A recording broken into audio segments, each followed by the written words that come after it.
Hey guys, Mike from Wrestling Then and Now. Thanks so much for checking out the YouTube channel and for all your support. If you haven't already, please click subscribe.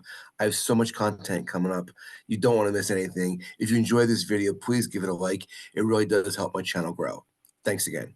What advice would Vince give you, like after a match or after a promo, about the character, about your direction? I don't really recall like offhand because most of the time I'd be in such a surreal moment. But a lot of times beforehand, talking through it, if I really needed some help, but I was intimidated by him, so I didn't go to him a lot. But he would give me some pointers on maybe how an emotion should come out. Mm-hmm. But you remember when he blew out his knees at the Royal Rumble? Sure. So I had just gotten injured the month before at the New Year's Revolution pay-per-view. I was in Birmingham doing therapy on my knee. He gets injured. He goes to Birmingham for surgery. Wow. I know where the hospital is, so I just go to the hospital. I asked for his room. They sent me out. I just walked right in, and there he was. He hadn't shaven for a couple of days. I immediately feel he was like a little like, oh my gosh. And I said, I knew he had people there, but I said, I'm just here. If you need anything, just let me know. I just want to come say hello. And I left. And that, of all my regrets, that is my biggest regret, that I didn't sit a chair next to that fucking table, because he wasn't going nowhere, and talk to him until he made me leave. I wish I would have just I talked to him as long as I could have, just to try to create a connection. But I don't know what courage. I mean, it took me some courage just to be able to just go do it in the first place. But Stephanie called me a couple of days later and said, that's a really nice thing. Okay, thank you. Let's do about William Regal.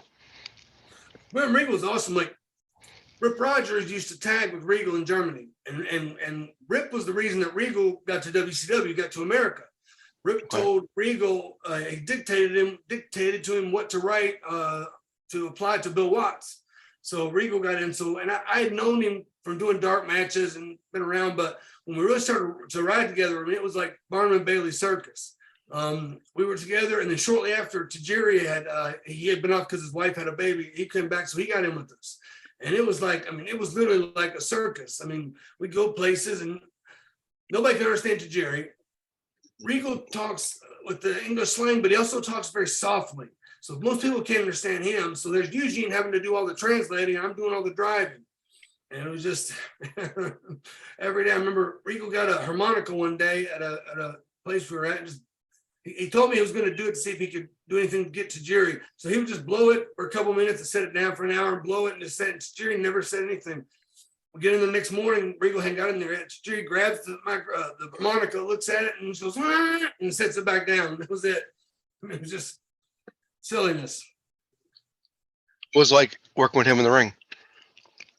I didn't wrestle against him so much. I wish we would have had the turn angle.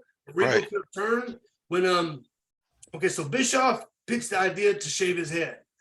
And then as the creative started to go, he really didn't get as much heat as he could have.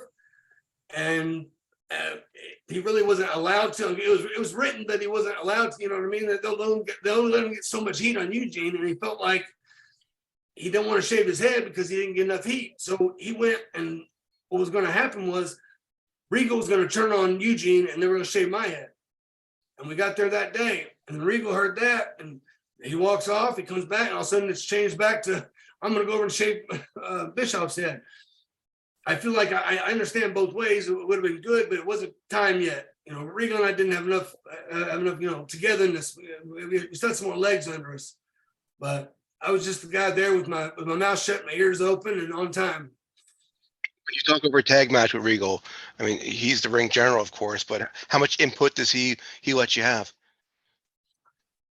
Well, I mean, if I wanted to do something else with anybody, I could. Well, we would do some things together. It got to be that, like, we felt about 6 minutes of Eugene doing comedy. All of a sudden we go past that, it starts to get a little stale. So we need to get it to almost there and then cut it off. Then get some good heat. And that was the whole of the match was Eugene selling, trying to make the tag and almost making the tag. And then finally Regal's big fiery comeback.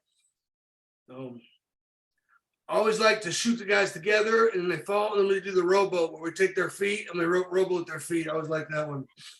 Old school. Love it.